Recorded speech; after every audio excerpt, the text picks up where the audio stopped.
Okay, so here we are standing here right now in a studio, beautiful studio. The studio is very big.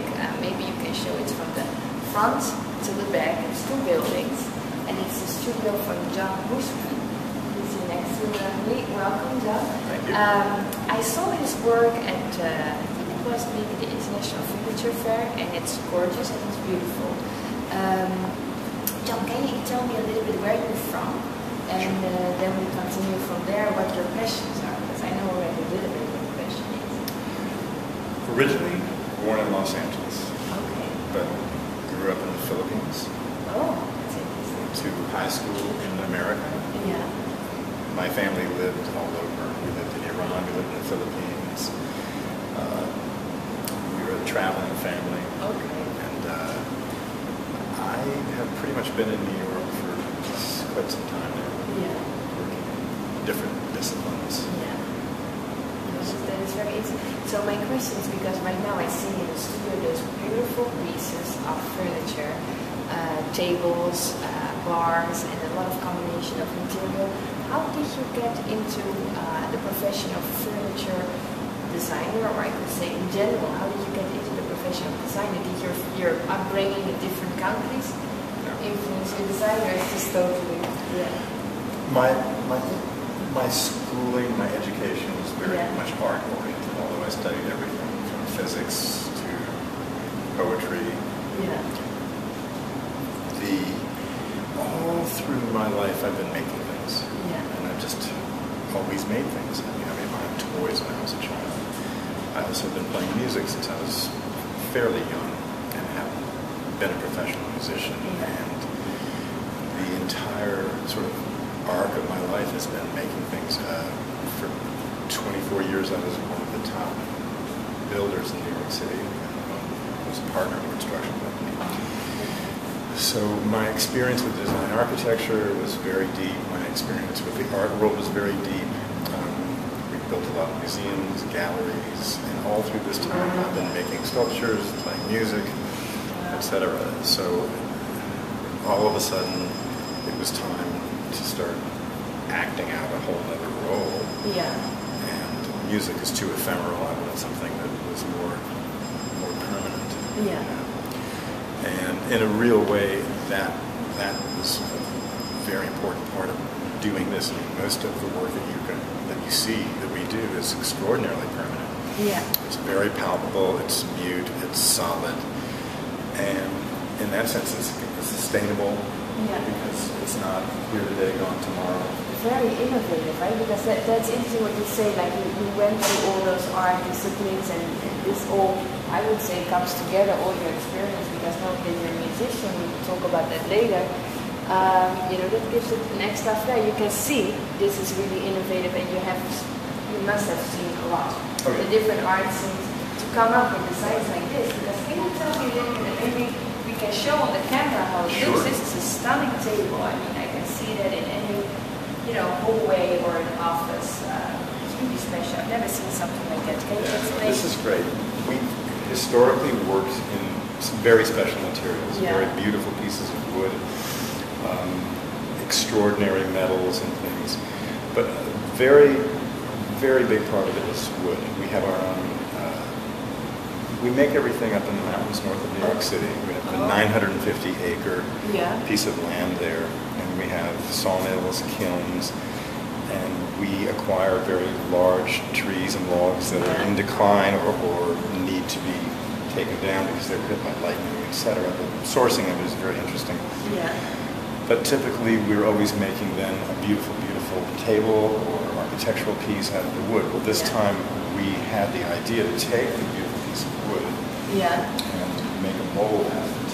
Yeah. And into this mold we poured molten aluminum, and essentially cast this into aluminum. Wow. Sometimes people go, it's a table painted silver. Hey, you're not sure. It's a Rubber, so it's aluminium, but it has the structure and the appearance of a solid piece of wood and the quality. So it's very nice. So it really becomes like a noble thing. Yeah. And there's nothing flirty about it. It's a really serious affair, you know, even though it has a lightness, a beauty, special metals, but almost a bling kind of connotation. That really rapidly goes away. When you really touch it and feel it, get your hands on it, you see that it's extraordinary. It's incredible. So what I see, what is innovative, what you do is that you use different materials, right? You work with, for example, maybe we can see here, this is glass or plexi. That's glass, glass glass. With wood, which is very nice. And what we've done, because we have our own sawmills and we cut our own wood and we process and dry it and everything, we're not limited to big slabs of wood. We can cut things in any way that we like to, whether it's a circular or what we call micro slabs. So these are very, very thin, but they're not veneers, because a veneer is usually done in sequence, small pieces of wood that are very predictable and straight and boring. We can cut what we call character grade wood. We can cut that very thin, and then we can weave it. We can make it into a screen. We can hang it from the ceiling and make a ceiling treatment out of it. In this case, we also laminate it onto glass. And so you get all the story, all the information. That's gorgeous. A beautiful piece of wood, one of a kind, and then you get the glass, and you have the play off of the hard and the soft, the organic. And the because with this, and we will walk and look a little bit at other pieces too, I can see that if you have been a builder, I can see big architectural pieces. What I see lately, a lot of design. I can imagine the glass with the wood. I'd love to see a building or the front of a store totally made up like this. So it gives a lot of inspiration. I love that bar there. Maybe we can move into that. So we can maybe let the readers know we had a discussion before a little bit about New Orleans. And as your physician, you told me you went there a lot, and we had featured it in Eyes magazine. Interestingly enough, also there we find a lot of new designs and everything is new and innovative. Did you see anything, or can you imagine anything from your pieces could appear there, or maybe even in an architectural sense? Do you sometimes have a feeling you want to go back into building again? Oh, I very much do. In fact, I have several. I wanted to. I have ideas for how to reinvent certain types of architecture. And that it's actually a small company that I'm trying to start called New Vernacular. The idea is to take vernacular architecture from different areas of America and to examine why do you do this way, and why not reinvent the whole thing. For example, up in the north it's very cold, and we're in the watershed of the city of New York. Ground is full of water, everybody's basement always leaks.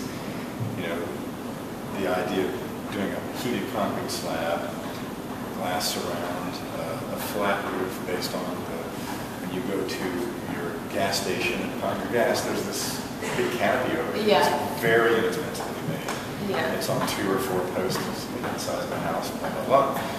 And using bales of hay as movable insulators in different seasonal things. So there are several ideas that I have pertaining to vernacular architecture and what's wrong with it, how to reconnect it.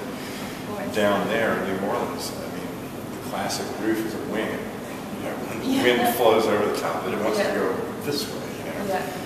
And we're toying with designs where we change the roof line so that when the wind passes over, it sort of holds the down as opposed to picks it up, you know. That would be great if we can see more like, because I believe totally looking from a micro perspective into design pieces, and then especially, I mean, who is as lucky as you that you have been a builder already, so now you're in a micro, so maybe you could extend it to bigger macro piece. For example, that table, maybe we can show that. That's actually a piece of art in my opinion. It's so stunning, it's design, but it's really gorgeous. And in this way, it's probably in a way sustainable. I can imagine you found this piece of wood.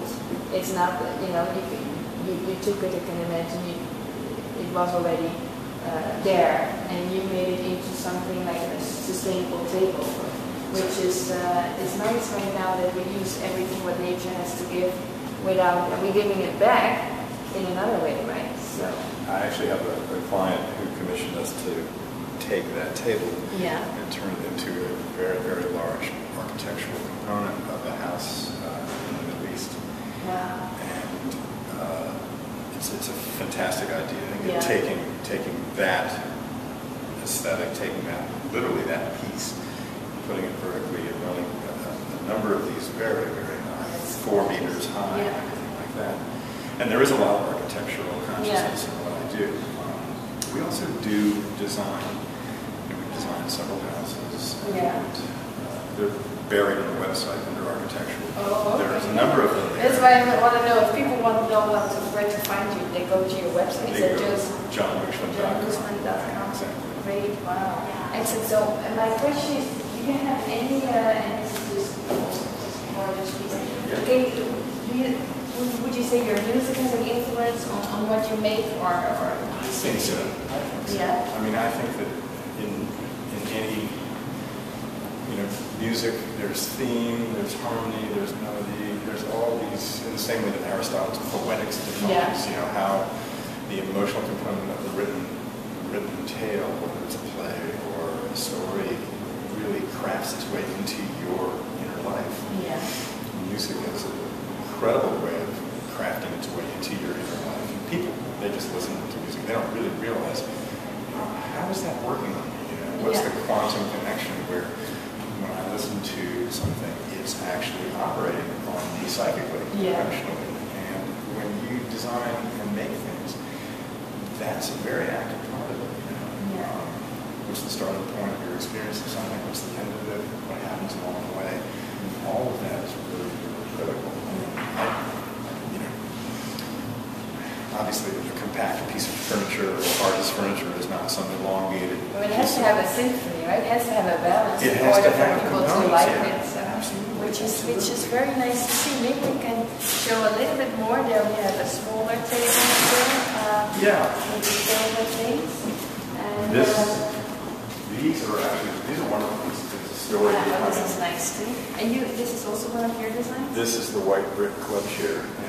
This and this piece here, which looks like it has a doily that is falling off, but really just carved into it. You can't remove that. Nice. There was a period in time when we realized that a lot of people were making organic wood pieces. We felt that our definition was something very different. And it was about a certain philosophy of creativity, a certain intensity of design, a certain wit, irony. So what we did was this. We made a line of furniture that, although it touched on the wood component, it was somewhat devious, and we called it the Retaliation Collection. And so in the Retaliation Collection, we cast wood into aluminum. We made a white brick club chair. The bricks were actually taken from an art gallery show. There was a show in an art gallery. Can I sit in it or not? It's very comfortable. And it has one brick made out of wood. Oh, one brick made out of wood. Right. Okay, well, but it's it's perfectly proportioned. And the Retaliation Collection had a number of very cool things that either didn't use wood at all or used wood in a kind of humorous, ironic way. And most of those pieces have sold, although iconically we're still living in the room. Definitely. Thank you very much, John. It was great to talk to you. Appreciate it. So how do people find? They find you via the website. You go to them. By the website, or they go to a place, or maybe they'll go to a hotel or a restaurant where we've done the work, or they'll see something at a friend's house, and they'll say, who made that? And